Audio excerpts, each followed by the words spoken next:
Hey, Algebra 2. How we doing, guys?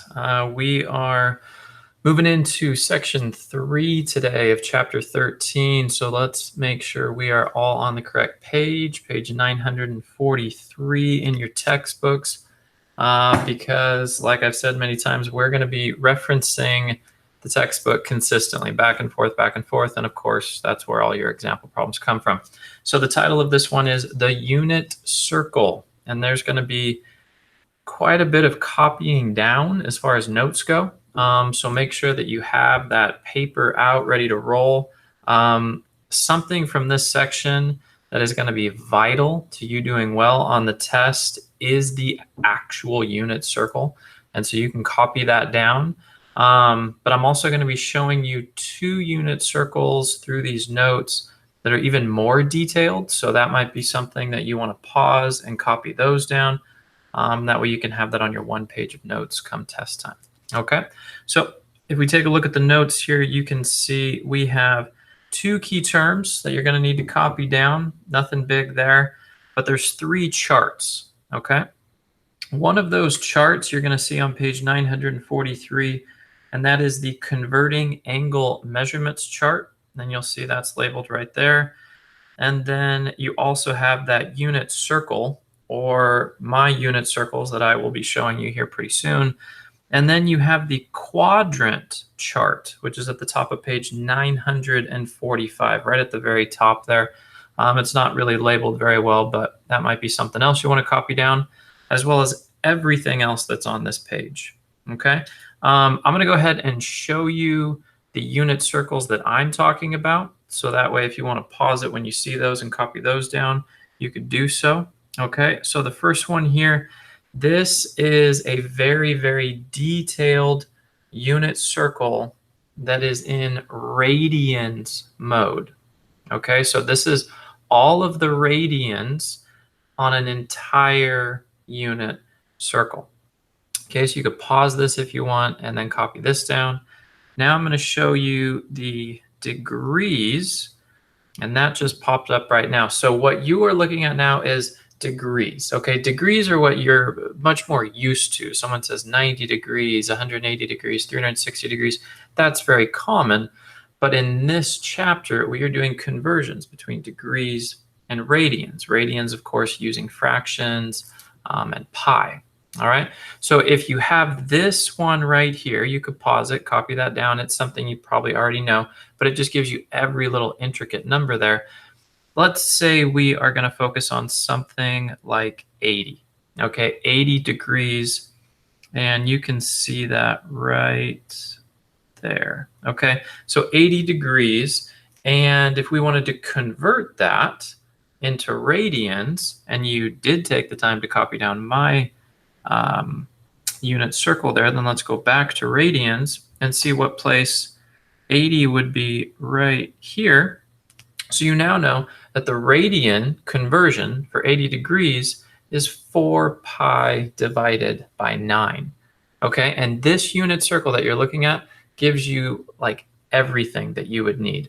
Where the unit circle in the textbook, it's good, it's very detailed, but it is not as detailed as this one is when it comes to every degree or every angle that you might be looking for. Okay, so now that you have that info, let's go ahead and let's go back to the page of notes, and we're going to address a little bit here down at the bottom. Okay, so the quadrant chart, this trick relates to the quadrant chart. You'll see Q1 stands for quadrant 1, and then the word all. What does all even mean? It means that all values in quadrant 1 are positive. And then what does it even mean when I say all values? I mean the sine, the cosine, and the tangent are all positive in quadrant 1. In quadrant 2, only the sine value is positive. Quadrant 3, only the tangent is positive. Quadrant 4, only the cosine is positive. And then you'll see this little phrase here, all students take classes. That's just something that is maybe going to help you. Remember, if you go in order from quadrant 1 to 4, look at the first letter of every word here. All, that one works out nicely, it is all. Then S, students, goes with sine. T take goes with tangent, and C classes goes with cosine.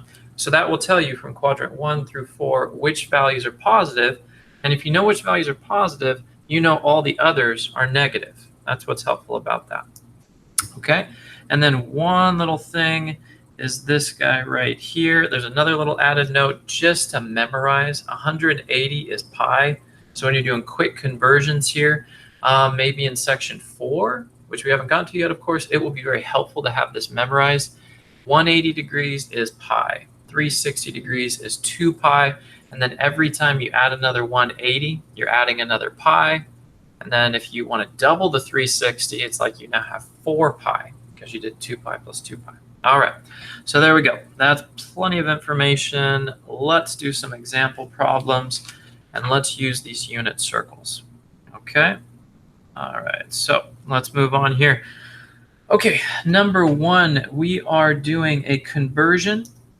Just so happens that I actually already gave you the answer to number 1 here. That was the one where we, if we go back, remember we circled 80 degrees right there. And then if we went back to the radians, it was 4 pi over 9. So that's what I'm telling you. It's so important. If you take the time to copy down this, I know it's tedious and it's not fun, but come test time, it will help you a lot. But let's say you don't take the time to do that. God forbid, right? There's the conversion right there. That was the first chart that you were supposed to write down. So the conversion would say if you are going from degrees to radians, which in this case 180 we are, you would do 180, and then you're going to multiply that by pi over 180. Okay, and just treat 80 like it's over 1. Okay, if you have 80 over 1 times pi over 180, if you reduce, for starters, you could take the zeros off of the end right there, and then you're just looking at 8 over 18. You could reduce that one more time, and that's going to end up reducing to the exact answer that you have already seen, 4 pi over 9. All right, take a 2 out of 8, you got 4. Take a 2 out of 18, you got 9. And the pi is left over. Don't use 3.14 and actually give me the decimal here. Some of you guys have been doing that. I don't want that. I want pi to stay pi. Don't actually do the multiplication with 3.14. Okay, let's take a look at number 2 here. You have a 2 pi over 9. If you want to do it the conversion method, you would take that original problem and multiply it by 180 over pi. What helps you here is that pi will cross out. All right, so pi will cross out with pi. And then it's just a matter of, you could just straight plug in your calculator, 2 over 9 times 180, or you could do some reducing, or you could do 2 times 180 and then divide it by 9. Either way, all you have left is some simple arithmetic. Work out the math on that one, and it just becomes 40. Now, what I'm curious is if you take the time to copy down those 2 big unit circles that I gave you at the beginning, maybe you would see what 2 pi over 9 is. Let's find 2 pi over 9. It's right there. And let's go ahead and take a look at the degrees. And what do you think is in that place? What do you know? It's 40. So again, you take the time, you're going to get to your answers faster. That means you take the time at the beginning and you don't have to worry about it. But if you don't want to take the time, you can do the conversions. All right. So let's go ahead and go back to radians. And let's keep working out these problems. All right, a negative 36. All right, so we're looking at degrees here. Negative 36. Let's put that over 1. Do the conversion. That's going to be pi over 180. And just take negative 36 over 180 and reduce it. And you end up getting a negative 1 over 5. Now, we don't have to put the negative 1 but you do want to put the negative right next to pi, and then put that over 5. Just reduces down to -1/5. All right, last one here, 4 pi. Here's the trick with this one. Let's take a look back at the very beginning. What is 360? 360 is 2 pi. You have that memorized. What happens if you double 2 pi? You get 4 pi. What happens if you double 360? You get 720. So right there, I mean, that's just a simple memorize. 180 is pi, 360 is 2 pi. What if you have 4 pi? Well, isn't that double 2 pi? 2 pi is 360, double 360. All right, there's a lot of words there. I think you guys got it. Okay, let's turn the page. We are now taking a look at the sign of 315, and we have to use the unit circle, which is so unfortunate because these problems go so fast now. That's great. The unit circle is so helpful. All right, take a look. Find 315 in the unit circle. All right, it's going to be in quadrant 4, and you found 315. Now, what you need to pay very close attention to is this note right here, all of this info here, because now you're going to look at that unit circle and you're going to say, all right, I see the degrees, I see the radians, but what the heck are these things on the outside? It looks like a point. All right, here's what those points mean. The first point, which would represent x, is actually the cosine of whatever they're asking for. So if we take a look at number 5 and it says sine of 315, we find the 315, all right? We found it. And if I look at the point that is given for 315, I see a radical 2 over 2, and then I see a negative radical 2 over 2. Okay? Take a look at the info that is given right now at the bottom of the page in blue, and they want the sine of 315. Find the y value. What is the y value? It's this guy right here. So the answer is negative radical 2 over 2. Everything is given. You just now have to know how to decipher it. Like, what does it mean? Now you see it. Now you know what it means. Number 6, first find 4 pi over 3. All right? Go around the unit circle. 4 pi over 3 goes with 240 degrees. Now, what is the x value? What is the y value? What do they want? They want the cosine. The cosine is going to be the x value. All right? That's what I'm talking about right here. It's the x value. So I see it as negative 1/2. Boom, done. No calculations needed. All right, excellent, excellent. Let's move down. We only got 2 more to go, and guess what?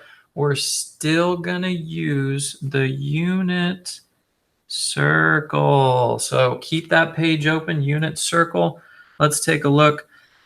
Number 7, which is really, by the way, 3a. I know my numbering's way off. I'm sorry. Okay. So I'm really looking at 3a. It's number 7 here. They say use a reference angle. You actually don't have to. All right. We're going to get to our answer faster. Let's use that unit circle again. So find 270 in the unit circle. All right. 270. Find that. And if you are looking what I'm looking at, I see a 0, -1. Now remember, quick scroll here. The x value is really the cosine, and the y value is really the sine. Okay, so if what that tells me is that this is the cosine, this is the sine, and one thing we haven't referenced yet is the tangent. Tangent is y divided by x. All right, so y divided by x, tan, would be a -1/0. Now, when 0 is in the denominator, what's your answer for anything? Undefined. All right, So the cosine is 0, the sine is -1, and the tangent is actually undefined. All right, so we got this right here, we got this right here, and tangent undefined. Oh, that was a weird looking circle. Okay, tangent undefined. All right, let's do one last problem. 11 pi over 6. Stay with me. I know, stay with me. We're almost there. All right, 11 pi over 6. Let's find that. In the unit circle, that's what goes with 330 degrees. All right. Now, if we look closely, let's find the x and y coordinate. I have a radical 3 over 2 and a -1/2. Okay, so again, what do we got here? Cosine is this value. So the cosine is radical 3 over 2. What is the sine? The sine is the -1/2. And remember, in the directions, they want all three values. So you have to give me the cosine, the sine, and the tangent, all three for each problem that looks like this. We got one more part to go. This is the curveball. Remember, tangent is the y value, in this case, -1/2, over the x value, radical 3 over 2. Not as nice. All right. So remember, when you divide fractions, really, you're going to KFC, keep, flip, change it. So we're going to bring what's on the bottom up to the top and flip it. Now we're looking at a 2 over a radical 3, and we will be multiplying. Okay. The 2's will cross out. They're on opposite sides. That's great. What are you left with?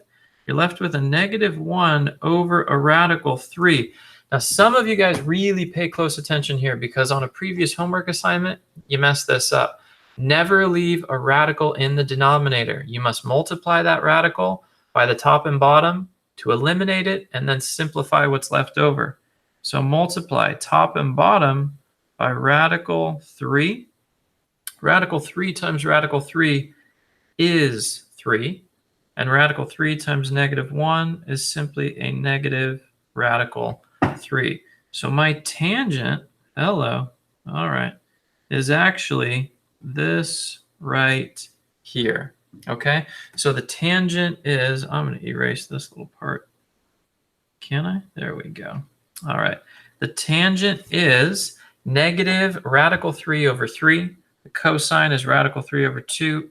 And the that looks like sir. All right, the sine is -1/2. Okay, that's all we got for you. That's more than enough information. Take the time now, copy down these notes and example problems, and I promise you it will pay off when you take your last test. All right, guys, miss you, love you, hope you're doing good. And we got one more video to go. All right, bye.